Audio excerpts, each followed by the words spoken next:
With 14 minutes left in the trading session, we've got the Dow up more than 60 points, S&P 500 up more than 5. The NASDAQ back and forth. It's now off about 11 points. Keep an eye on that. But we're keeping an eye on how you can invest and invite into the stream right now Thomas Hayes. He's Great Hill Capital Chairman. Good to have you here, Thomas. And before we dive deep into the specific kinds of stocks that you like, I am perplexed, my normal state of mind.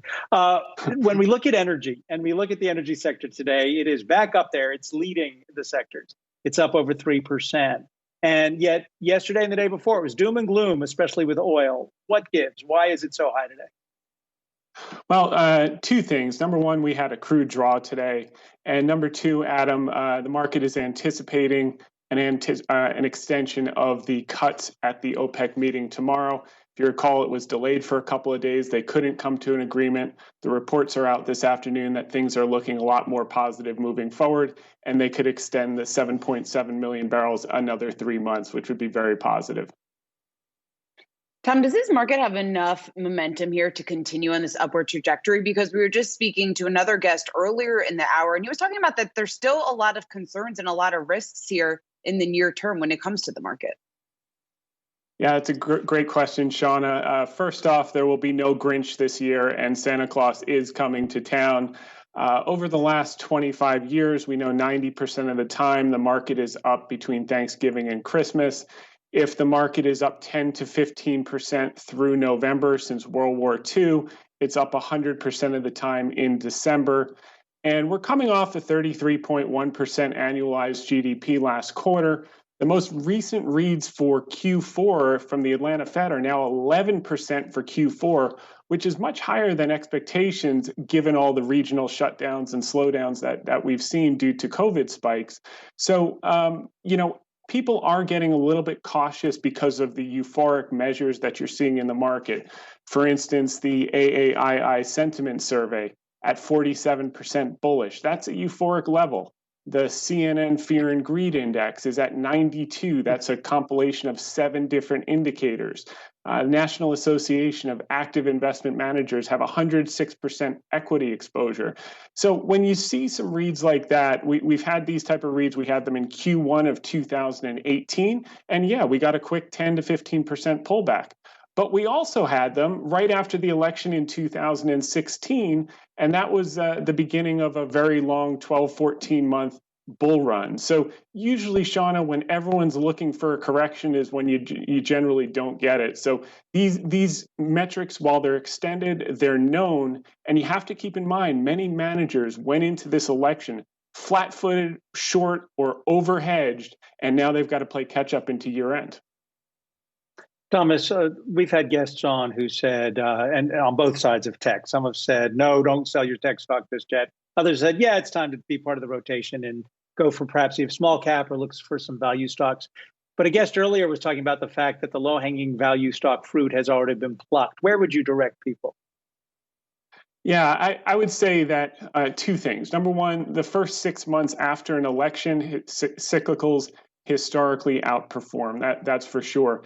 And secondly, for the first 8 quarters of a new business cycle, cyclicals outperform. And the reason is they're economically sensitive stocks that do well when GDP grows quickly off of low bases. So I don't think the low-hanging fruit is gone for sure. We saw in November the beginning of this trade triggered by the vaccine. Energy was up 33% for the month of November. Defense stocks were up 23%. Banks were up 20%, and you compare that to tech and communication services, we're only up 9% each for the month of November. Furthermore, when you look forward at 2021 earnings estimates, the S&P is going to grow at about 22, 23%. It will probably be revised upward, but banks, financials, industrials, materials, energy are going to grow at faster paces than the S&P, whereas tech and communication is going to take a back seat and they're going to grow at a lower pace, 13, 14% moving forward. So effectively what happened this year is you had a scarcity of places where people or managers could buy earnings growth in a slow growth economy. So they had to bid up a handful of stocks. We all know the FANG stocks that made up about 24, 25% of the S&P 500 weight. Those are starting to come down. Those weights now are as low as about 21%. And the breadth of the market is being filled by these cyclical stocks. We like, in particular, financials, banks in particular. The yield curve is steepening. It's now at its steepest level since February, pre-pandemic levels. Number two, on the bank front, they're over-reserved. The sector took $110 billion of reserves as a whole in Q1 and Q2. Number one, due to CECL, which is a paper accounting change that went into effect at the exact wrong time in the middle of a crisis. So they had to take assumptions on the basis of unemployment going as high as 20%. The opposite has happened. We went from 14.1% to 6.9%. And I'll make a bold call that the jobs report tomorrow is going to be even better based on continuing claims continuing to come down each week. We could hit 6.7. We could potentially even hit 6.5 tomorrow, which very few people are expecting. So a lot of positive things that support the rotation into cyclicals moving forward. And finally, on that front, you've got a money supply growth, M2 money supply, up 25% year on year. That usually has a 6 to 9 month lag before the effect is felt in the economy. We're probably going to see 5 to 6% GDP growth next year, and that bodes extremely well for the cyclical stocks. Tom, real quick, we got to go in just around 30 seconds. But when you're taking a look at those cyclical names, just tell us, just in terms of some of the characteristics that you're looking for, 2 or 3 things that you are identifying when you're looking at potential opportunities to buy.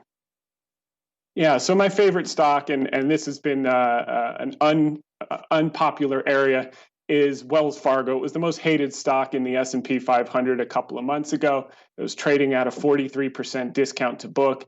It's only done that 2 times in its history. It recovered to book value, which is trading around, about $40 per share.